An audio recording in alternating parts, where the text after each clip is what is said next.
Assalamualaikum warahmatullahi wabarakatuh. Alhamdulillahirobbilalamin. Wassalatu wassalamu ala asrofil anbiya'i wal mursalin, nabiyya wa habibana Muhammadin wa ala alihi wa sahbihi ajmain, amma ba'du. Tipayun mangga urang panjatkeun puji sinareng syukur kehadirat Allah Subhanahu wa taala nu dina kasempatan ieu urang sadaya tiasa kempel dina kaayaan sehat walafiat.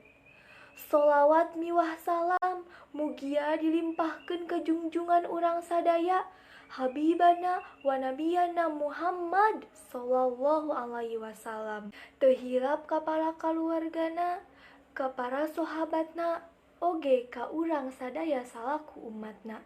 Amin ya Allah ya robbal alamin.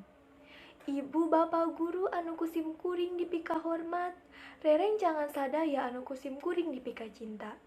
Dina kasempatan ieu abdi bade ngadugikeun pidato anu ngagaduhan judul pentingna ngajaga kasehatan. An-nadofatu minal iman, kebersihan sebagian dari iman. Urang sadaya salaku manusia wajib ngajaga kesehatan diri urang sorangan sareng kesehatan lingkungan. Teras urang teh kedah ngalaksanakeun kahirupan sapopoe ku cara hidup sehat. Misalna ngabersihan awak paskeun ibak, ngabersihan kuku, ngosok kuaos anu rutin jeung sajabana. Tah eta teh contohna cara hirup anu sehat.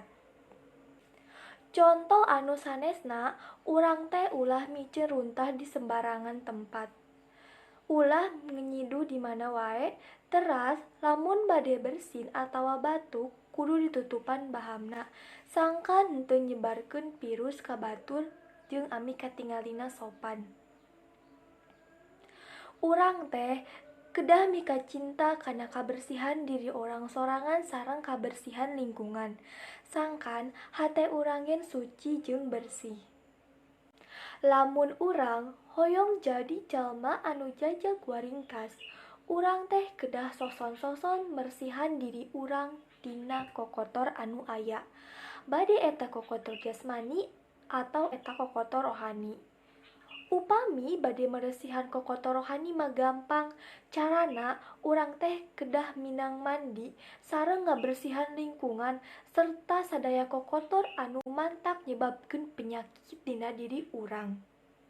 Tuluy, kumaha carana lamun urang bade ngabersihan kokotor rohani? Carana nyaeta urang teh kudu ningkatkeun keimanan sareng ketakwaan urang ka Gusti Allah Subhanahu wa taala. Nu kudu diinget teh, sehat teh lain ngan saukur bersih hungkul. Tapi urang kedah ngagerakeun jasmani urang nu mantak ngajagjagkeun kana diri urang. Nyaeta anu disebut olahraga.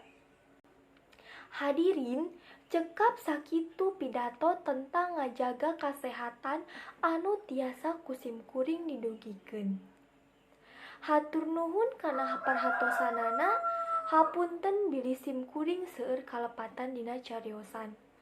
Wabillahi taufiq wal hidayah. Wassalamualaikum warahmatullahi wabarakatuh.